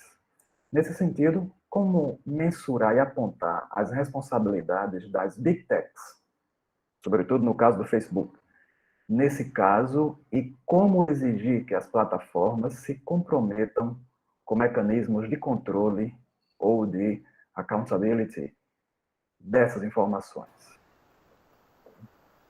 Inísio faz duas perguntas. Essa foi a primeira. A segunda foi sobre a campanha e estratégia de Trump. O que o seu trabalho levantou em torno da questão dos russos nesse processo, comunistas ou aliados? Você tem tudo anotado aí, as perguntas? Tem sim. Tem, né? Eu tenho uma pergunta também, mas eu vou deixar para, se der tempo, fazer na segunda rodada, porque já é muita coisa. Tá certo. Eu sei que já tem Elvis e Tiago Abreu também aqui inscritos, mas então podem responder, André. Tá bom. Com relação à pergunta da professora Silvia, né, das conexões, né, desse sistema de desinformação, da campanha de Trump, outros políticos da ultradireita populista no mundo. Sobretudo quando a gente fala de um populismo na Europa, né, Silvia? Esse populismo de direita radical muito forte lá. E a minha resposta acho que vai um pouco nesse sentido de uma herança intelectual comum.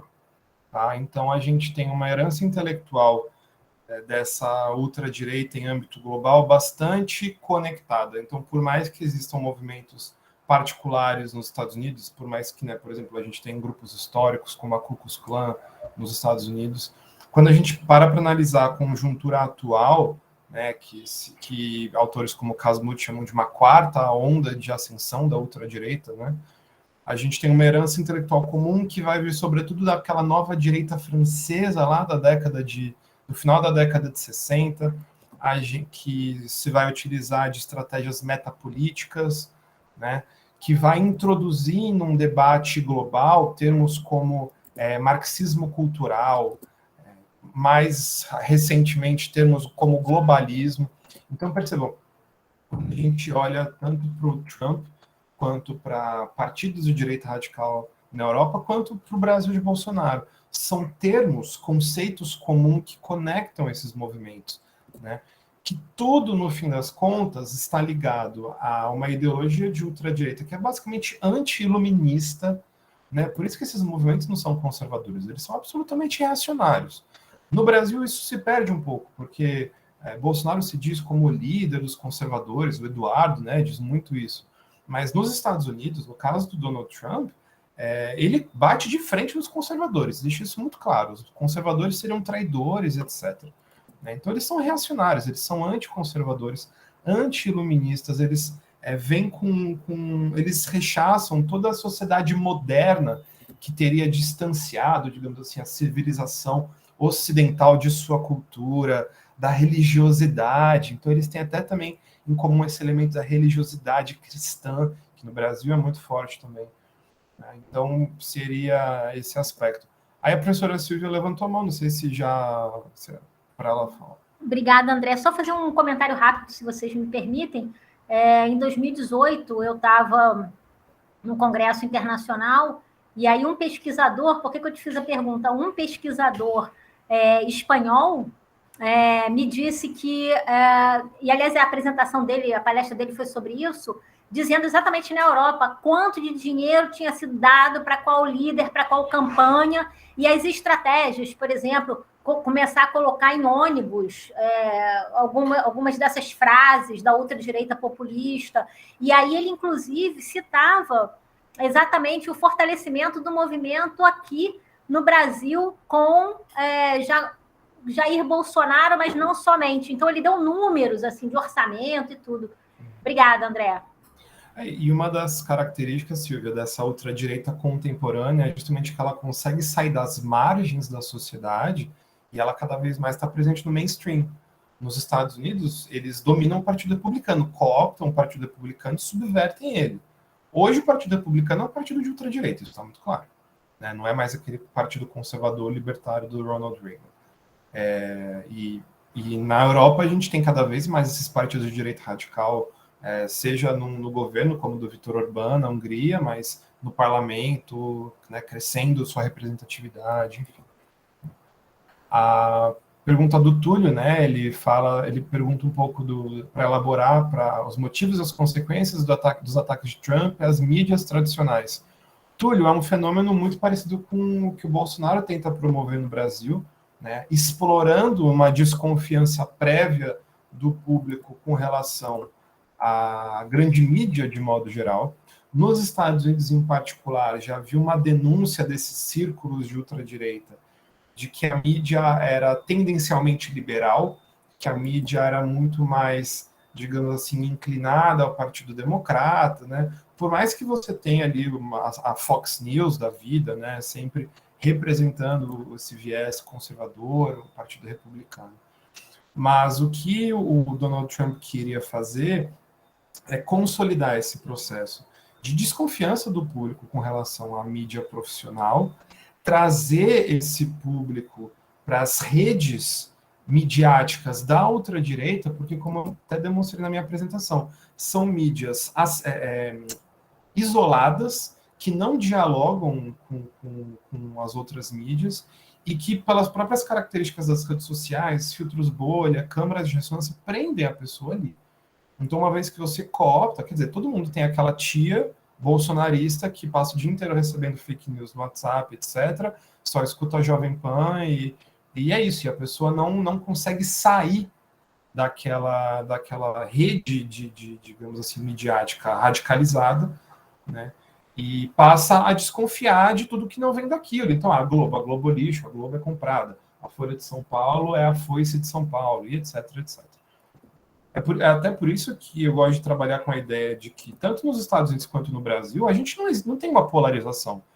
Isso é uma questão que tem que ficar muito claro. Não existe polarização. Porque se a gente tem, por um lado, a ultradireita, e do outro lado, aqui no Brasil, o Lula, que representa no máximo uma centro-esquerda, né, porque quando você vê ali diálogos com uma futura chapa Lula-Alckmin, a gente está falando de uma chapa de, no máximo, centro-esquerda. Então, quando a gente tem a ultradireita se contrapondo à centro-esquerda, vocês concordam que a gente não tem polarização? A gente tem uma radicalização à direita. Isso, para mim, fica muito evidente, tanto no cenário brasileiro quanto norte-americano. E aí o Túlio complementa a pergunta dele, questionando, para além do Bannon, né, o papel do Roger Stone. Túlio, eu enquadro o Roger Stone em todo um emaranhado de lobistas, empresários, movimentos religiosos que compõem uma base fundamental do Partido Republicano, que se radicaliza ao longo da última década, se radicaliza junto da ascensão do movimento Tea Party, que se radicaliza justamente também na oposição ao Barack Obama. Quer dizer, vamos parar para pensar do ponto de vista da outra direita norte-americana.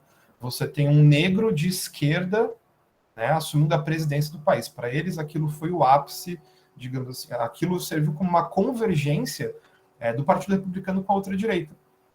Porque o movimento conservador, representado pelo Partido Republicano, até a década de 90, se unia em torno do anticomunismo. Depois, né, com o fim da Guerra Fria, eles ficam ali mais perdidos e o Barack Obama oferece um novo elemento, né, para consolidar, convergir várias pautas distintas, né, em torno de uma rejeição única, que era ali a figura do Barack Obama. Então, quando a gente fala de Roger Stone, a gente tem que falar da rede dos irmãos Koch, a gente tem que falar de instituições religiosas como o Council for National Policy, que tem todo um emaranhado de uma estrutura, de fato, de grupos de ultradireita, de fato, religiosos. E o que é curioso, que eu aponto na minha tese, não tive muito tempo para falar, mas eles, de início, apoiaram o Ted Cruz. O Ted Cruz era o candidato desse pessoal nos Estados Unidos. E depois que o Donald Trump vence as primárias, meio que Trump herda uma série de empresários, de financiamento, etc. Tá? Então, está conectado a isso. A terceira questão a gente entra nas questões do Nísio. Ele pergunta, né, como mensurar e apontar as responsabilidades das Big Techs, no caso, por exemplo, o Facebook. Nísio, na minha tese, eu tenho um capítulo inteiro só para falar de alguns aspectos tecnológicos mesmo, inerente às redes sociais, os modelos de negócio das redes sociais, em que, basicamente, é o seguinte: nosso perfil no Facebook não é nosso. Nós estamos ali alugando um espaço que eles exploram, né, e em troca o que a gente está fornecendo? A gente fornece nossos dados. Então, claramente, quando a gente utiliza um serviço grátis, é porque o produto somos nós, na realidade. Então, esse modelo de negócios que monetiza os usuários e monetiza os dados que nós estamos gerando, né, dados o tempo inteiro, carregando o celular para cima e para baixo, etc. Então, isso gerou modelos de negócio altamente rentáveis. E um modelo de competitividade em que há uma disputa por atenção. Então, se eu estou no Facebook, é porque eu não estou no YouTube, é porque eu não estou no Twitter. Então, eles querem prender a gente cada vez mais. Como que eles prendem a gente no Facebook? Vamos supor, Eu não gosto do Bolsonaro, eu não vou ficar vendo conteúdo pró-Bolsonaro na minha timeline, porque aquilo vai me irritar, e eu vou sair do Facebook e vou para o Twitter, vou para outra rede social. Então, toda essa estrutura dos algoritmos, que não é nada transparente, esses modelos de monetização acabaram gerando uma rentabilidade não só para essas plataformas, mas também com quem explora essas plataformas para divulgar as chamadas informações falsas. Então, você cria lá os clickbaits, etc. Você teve adolescentes na Macedônia que ficaram ricos nas eleições do Trump, com uma notícia falsa de que o Trump tinha sido endossado, por exemplo, pelo Papa Francisco. Aquilo gerou um fluxo de dados, tráfego de usuários imensos, e só em Google Ads eles ficaram ricos. Então, tem a ver com o próprio modelo de negócio. E aí o Nísio complementa, né? Como exigir que as plataformas se comprometam com mecanismos de controle e accountability. Elas se comprometeram nesse pós-eleições de 2016, mas com medidas, né, desmonetizando canais radicais, por exemplo, no YouTube, fazendo limpas, digamos assim, em redes de fake news que aqui, por exemplo, no Brasil atingiram a MBL. Mas eu só, assim, o modelo de negócio deles é inerente a isso, não tem como fugir. O futuro disso, Nísio, é o futuro disso é a internet 3.0, que é a próxima geração de internet, no qual, aí sim, esse tipo de plataforma como o Facebook e o Twitter vai perder muito poder, porque serão redes mais descentralizadas. O poder vai sair da mão das big techs e vai voltar para a gente, né? Com redes de blockchain, etc. Mas aí é outra conversa que, né, daria um seminário inteiro só sobre isso. O Nísio pergunta também, né, o papel dos russos nesse processo, comunistas ou aliados. Nísio, o início da minha pesquisa foi tentando explorar justamente isso, né? Justamente por estar nas relações internacionais, a minha tese acabou saindo quase que para a ciência política, de fato, mas de início eu queria olhar o papel dos russos. E, no fim das contas, o papel da Rússia foi um pouquinho superestimado, tá? Vou ser bem sincero para você. Mas, academicamente, né, a gente pode falar que, de fato, houve essa interferência. O Facebook emitiu relatórios, a inteligência norte-americana emitiu os relatórios do papel da Rússia, mas a interferência da Rússia está muito mais conectada a uma vulnerabilidade do sistema político norte-americano, efetivamente, tá? Digamos assim, essa conjuntura estrutural das eleições norte-americanas que permitem a participação desses outros atores, de atores externos, de atores, né? E tem a ver com decisões da própria Suprema Corte norte-americana, tá? Eu cito a decisão Citizens United de 2010, que garante a liberdade de expressão nas campanhas eleitorais, ou seja, não há filtro para exploração. E só para a gente ter ideia, em 2010 a Suprema Corte toma essa decisão e subestima o papel das redes sociais, das plataformas digitais como um todo, em campanhas eleitorais. Para a gente ter ideia, a Suprema Corte norte-americana tratava anúncios na internet, naquele momento, como adesivos em um carro que você colaria. Porque a conjuntura, obviamente, de 2010 é muito distinta de 2016, né? Houve um crescimento exponencial do uso da internet, do impacto das redes sociais. Então, no momento em que... Oi, Felipe. Vê se fecha para poder a gente passar para... Senão não vai dar tempo. Tá. Desculpa, então deixa eu passar para... Não, era essa a última pergunta, né? Então, só terminando. Então, bom, era isso, né? Quer dizer, quando as regras, digamos assim, do sistema eleitoral norte-americano são consolidadas em 2010, a internet e as redes sociais ainda não eram tão impactantes. Isso abriu essa gama de possibilidades de interferências externas, mas que foram assim, fizeram parte desses fluxos de desinformação, mas de maneira alguma foram determinantes nas eleições de 2016, tá? Isso há quase que um consenso literário e acadêmico em torno dessa questão. Por isso que eu nem foquei tanto. Obrigado, André. Bom, então vou passar agora para as perguntas para a Thaís.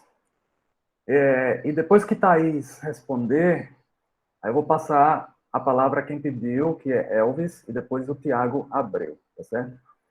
Thaís, a professora Silvia perguntou aqui no chat, você que trabalha ou trabalhou simultaneamente como jornalista no jornal e para políticos, como ambos tratam a questão das fake news e da desinformação? Primeira pergunta de Silvia, ela fez duas. A segunda foi, informação falsa e notícia falsa são a mesma coisa? Informação falsa e notícia falsa. Você falou em informação falsa com caráter de notícia. Então, seria para você discorrer um pouquinho, esclarecer esse ponto. O professor Túlio pergunta: você teria dados sobre os segmentos sociais brasileiros mais suscetíveis às notícias falsas? Seria interessante ver, né, quem é que é mais suscetível. Eu vou aproveitar e fazer a minha pergunta, e aí passo para você a palavra, Thaís. Você chegou a trabalhar o tema das fake news na mídia corporativa, na chamada mídia majoritária, o chamado mainstream, ou seja, porque discute-se muito a questão dessas agências, chamadas agências de checagem, né, que foram criadas pela própria mídia corporativa. Então, assim, é muito cômodo para a mídia corporativa, ela publica o que ela quer e ela que diz o que é certo, o que é verdade e o que é mentira. Quer dizer, isso é bastante problemático e a gente, se for observar, a gente vai ver que a própria mídia corporativa já também publicou o que a gente considera hoje como fake news ou como fake... notícia fraudulenta, né? Notícia fraudulenta, a gente já viu muito dessa mídia corporativa. Então, é um pouco complicado, né? A gente de colocar todas as fichas na mídia, quer dizer, nessas agências privadas, e elas, então, resolvem o mundo. Quando a gente não quer saber, pergunta ao guru, né? O guru da mídia, da checagem, e eles vão dizer o que é certo e o que é errado. Quer dizer, aí estamos arrasados se a gente aceitar esse tipo de postura. Então, queria saber também se você chegou a trabalhar essa questão. Obrigado, vai lá. Vou começar pela tua, então, Felipe. Muito interessante. Realmente, eu tive não era o objeto, né, da pesquisa, nem... Quando a gente começa a estudar fake news, uma coisa que eu percebi é que a gente vai abrindo as janelas, e para você ter noção, hoje eu estou aqui com o meu computador, tem acho que 50 abas que eu dividi, porque eu não consigo fechar as abas, porque cada aba tem uma informação que eu quero ir um pouquinho mais além. E aí, inclusive, uma dessas abas, que eu não vou conseguir achar de jeito nenhum aqui agora, é exatamente um artigo que eu li falando sobre essas agências de verificação e o papel dessas agências e, enfim, que a gente também não pode, como você falou, simplesmente entregar a elas o papel de fazer a verificação, a checagem e achar que está resolvido, né? Tanto que nos exemplos que eu busquei, eu tentei ver nas próprias fontes que eram atacadas, digamos assim, o que seria que eles mesmos checassem, né? No caso, por exemplo, do BNDES, o próprio BNDES fez a sua própria verificação, não ficou a cargo de uma agência fazer isso. Mas tem sim essa crítica, tem inclusive um projeto muito grande que chama o Projeto Comprova, que é um projeto que está desde 2017, se não me engano, ou é 18, agora, mas acho que é 17 ou 18, que reúne exatamente esses conglomerados midiáticos, né, os Globo, Folha, etc., e sob o guarda-chuva da Abrage, que é a Associação Brasileira de Jornalismo Investigativo. Então, a Abrage aparece como a figura, digamos assim, do Projeto Comprova, mas aí tem todos esses veículos por trás do Projeto Comprova. E eles fazem esse serviço de verificação. O que acontece é que algumas próprias entidades, algumas próprias instituições, como exemplo da Justiça Eleitoral, dão a essas agências o papel de verificação. Né? A Justiça Eleitoral faz parceria, para eles é mais cômodo isso também, promove parcerias, e aí no site da Justiça Eleitoral você encontra, por exemplo, checagem de notícias que seriam fake news, e quando você vai clicar, elas remetem a essas agências de notícias, seja a Lupa, seja a Agência aos Fatos, e outras mais que acabaram surgindo aí. Falo essas duas porque essas duas são as mais antigas e existiam mesmo antes dessa problematização toda da fake news de 2018 para cá. Mas é sim interessante, inclusive uma dos artigos que eu li criticava exatamente o fato de que, como essas agências vinculadas aos grupos de mídia, eles recebem normalmente as demandas dos leitores, né, das pessoas, dos seus associados, enfim, são muitas demandas que chegam diariamente. E aí uma delas falava, por exemplo, numa demanda de, sei lá, 400 possíveis fake news, e eles escolhiam uma para checar. Então, qual é o critério que faz chegar nessa uma, assim? Qual é o interesse que faz chegar nessa uma? E aos outros 399 que não foram checadas, né?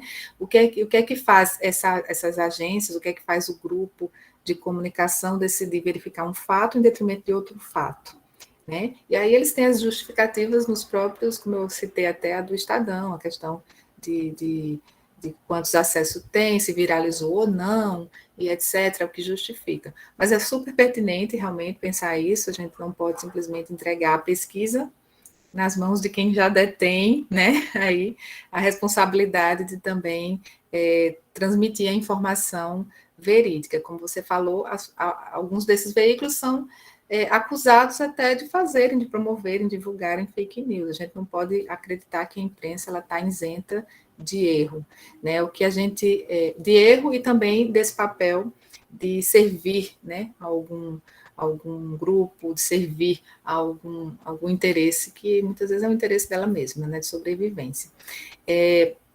Então, sim, eu me preocupei com isso, tentei desvincular o máximo possível das agências, assim, mas em alguns momentos a gente acaba um pouco amarrado. Por exemplo, essa verificação de quantas vezes Bolsonaro teria mentido ou não em discurso, eu não teria como fazer essa verificação sem contar com o apoio aí, o trabalho das agências que fazem isso, né? E nessa hora a gente acaba entregando um pouquinho esse trabalho a eles. Mas há sim essa crítica e há sim essa preocupação na pesquisa que eu acho que é realmente muito pertinente que se tenha, né? Para que a gente possa fazer uma análise um pouco mais isenta, digamos assim. Essa palavra isenção no jornalismo é meio cheio de penumbras, assim, mas o mais isento possível que der para ser, né?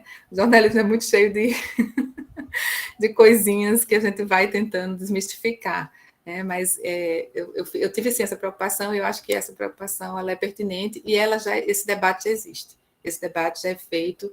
Eu não me lembro se foi no Congresso em Foco que eu li uma matéria nesse sentido também, da questão dos interesses do grupo, porque foram realmente muitas coisas que eu li para falar hoje aqui para vocês, mas eu acredito que um dos artigos eu li foi no site Congresso em Foco, que é um site que nem está tão à esquerda, tão à direita, tão ali, né, atrelado a um grupo ou outro, mas foi um dos artigos que eu li, foi lá.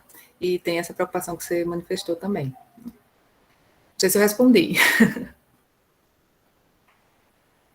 A outra questão foi sobre, deixa eu ver aqui, professora Silvia, vou logo a questão, você trabalha, eu trabalhei, né? Eu trabalhei realmente durante 10 anos na cobertura política e, ao mesmo tempo, fazia assessoria política.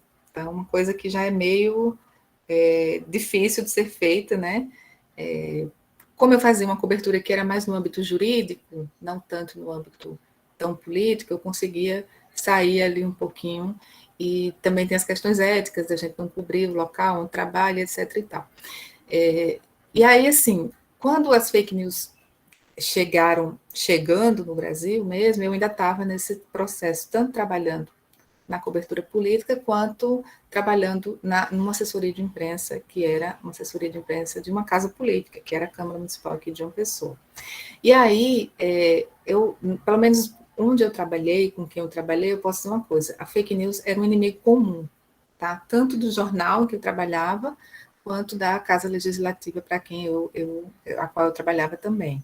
Então, assim, por quê? Porque atrapalhava o serviço da gente mesmo, assim, você ter que toda hora ter que estar rebatendo informação que é inverídica, ou tentando informar ao povo com informação não procede, é um trabalho de formiguinha, difícil, e ao mesmo tempo, muitas vezes você não consegue chegar, a mentira, ela se propaga, e aí tem pesquisas que falam isso, 7 vezes mais do que a notícia que é real, então você não tem como alcançar o mesmo público que foi alcançado pela mentira, pela notícia que não é real, pela notícia que não é notícia, né? A notícia que é falsa. Você não consegue alcançar.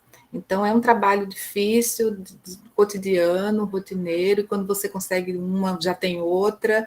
Então, realmente, assim, existe uma indústria, parece, de fake news, uma indústria movida para atingir o seu objetivo, né? Muitas vezes é destruir uma coisa ou outra, enfim, ou acender alguém, mas existe. E no jornalismo que eu trabalho, que eu que eu estava trabalhando, que eu estou trabalhando, é porque eu saí da cobertura política esse ano de 2021. Me convidaram para assumir uma outra cobertura que eu achei que ia ter mais paz, mas eu estou no Brasil, então, que é o caderno de economia.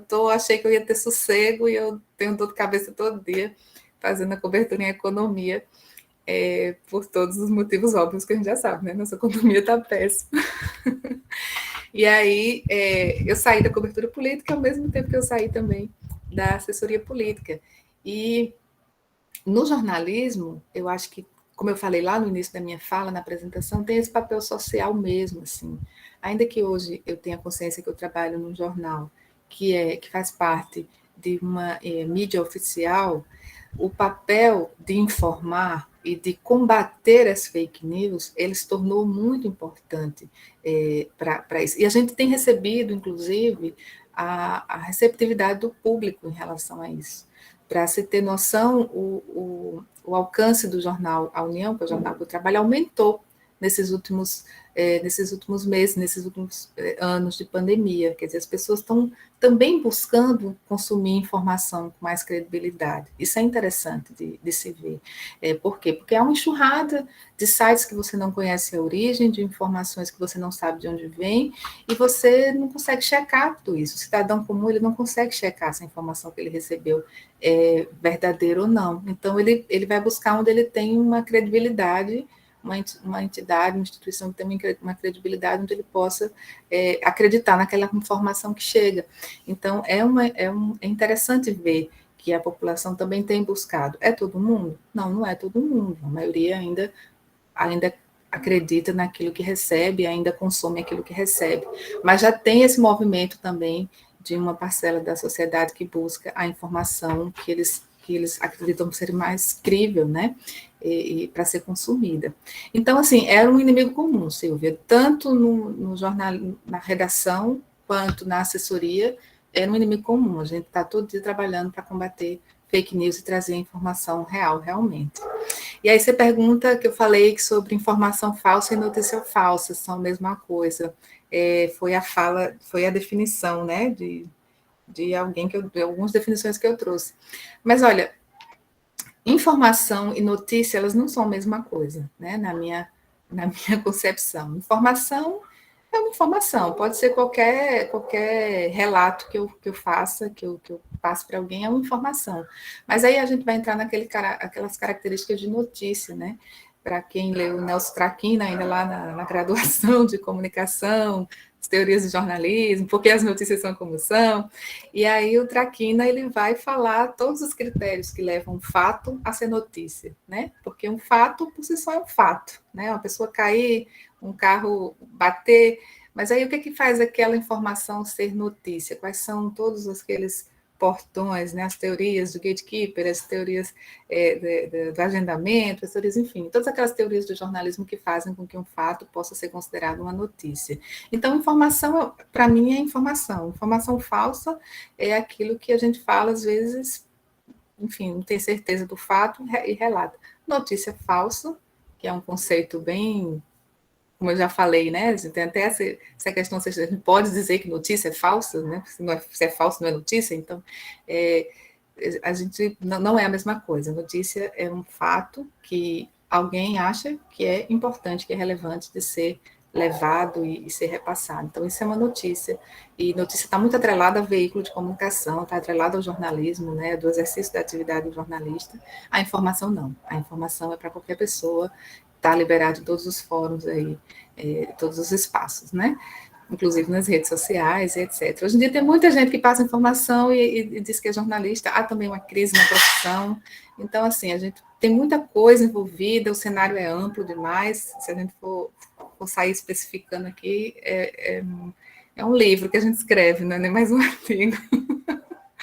Né? Assim, tem uma coisa que eu achei interessante lembrar, por exemplo, quando eu comecei a escrever, que tudo isso aconteceu no momento em que a própria profissão de jornalismo passava por uma crise, né? Assim, a questão da queda do diploma, né? de você ter... A mídia, a internet chegou no Brasil de um jeito assim, fomos, olha, tem que sair, aproveitem, é de vocês, sem regulamentação de nada, ao mesmo tempo que a profissão de atividade de jornalista pede sua regulamentação. Então, imagina, é um cenário perfeito, propício, ideal, para que a gente tenha aí um descontrole de informações, um descontrole dos locais. Pode falar, Felipe. Thaís, se você puder ir bem mais rapidamente, porque já são 18h22. Certo. Mesa, acho que agora é só de Túlio, né, que está faltando. Exato, a próxima mesa começa às 19 horas, mas eu vou ser o mediador, eu vou ter que entrar às 18h50, portanto, eu vou ter muito poucos minutos para sair dessa. Tranquilo, vou só responder de Túlio agora. Eu queria ver se ainda dava voz aqui a Elvis e Tiago, por exemplo, para que eles falassem, já que eles pediram faz tempo. Pronto. Túlio, respondendo a sua. Silvio, espero que eu tenha respondido a sua também. Túlio, respondendo. Você teria dados sobre segmentos sociais brasileiros mais suscetíveis às notícias falsas? Não, eu não estudei sobre os segmentos, mas nas leituras que eu fiz, eu vi que, acho que uma pesquisa de 2018 feita pela USP, tá? 2018 já está um pouquinho assim, mas falando que os grupos familiares, por exemplo, estão mais, onde mais circulariam as fake news. Então, os grupos de família, os grupos no WhatsApp, nas redes sociais, seriam os locais ideais para a circulação de fake news. E aí também tem a questão das bolhas, né? As pessoas vão receber aquilo que elas querem receber. Então, nesses ambientes de bolha, essas informações acabam sendo mais disseminadas e mais repassadas. Inclusive, é uma fala do diretor da ABIN, eu acho que ele teve no Senado recentemente, das coisas que acontecem lá, que estão relacionadas a fake news, e aí ele deu essa declaração de que essas informações, ele não falou o termo bolhas, enfim, mas ele falou justamente isso, de que as pessoas consomem entre elas aquilo que elas querem ouvir, aquilo que elas querem saber, e aquilo que elas acreditam como sendo real, então isso acaba facilitando ali, dentro desses grupos, a disseminação das fake news. Mais ou menos isso que eu consegui, assim, apurar nessa questão de os ambientes mais propícios, digamos assim, para a circulação de fake news. Não sei também se respondi, mas é isso. Obrigada, gente. Obrigado, Thaís. Então, eu vou dar... Olha, gente, a gente está com o tempo muito apertado. Vou dar 1 minuto para Elvis fazer a sua pergunta e, em seguida, 1 minuto para o Tiago Abreu. Elvis, ainda está aí? Nem sei se ele ainda está aqui. Eu estou aqui, sim, mas eu passo. Tudo bem. Então, Tiago. Eu também. A minha pergunta já foi respondida, mas só queria agradecer aí por trazer esse tema aí, Vanessa, né, a Thaís e o André. Parabenizar aí o Mauri, né, essa iniciativa por colocar esse debate aí em questão, trazer isso para a mesa, para a discussão, que é muito importante para o Senado. Muito obrigado, Silvio. Obrigado, Tiago. Gente, então, vamos encerrar. Vocês veem que as três falas hoje aqui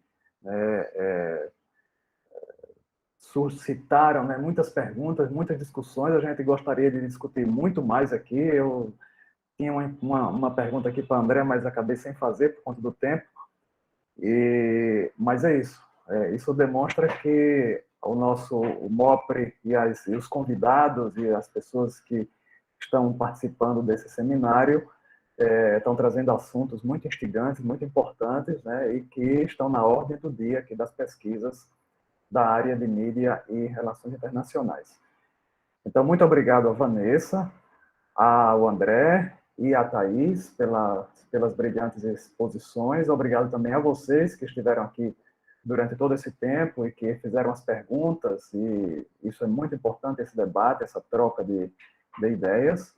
E convido vocês aqui, a partir das 19 horas, venham para o canal no YouTube, né, do Programa de Pós-Graduação em Comunicação da UFMG, para assistir à palestra de encerramento, a conferência de encerramento, que vai ser proferida pela professora Eliara Santana. O título da palestra é Desinformação, Letramento Midiático e a Democracia no Brasil. Então, vocês têm aí alguns minutinhos para descansar, tomar um café e voltar às 19 horas. Então, gente, até daqui a pouco. Muito obrigado. Até mais, gente. Tchau, tchau, gente. Obrigado. Boa noite. Tchau, pessoal. Obrigada. Tchau, gente. Muito obrigada.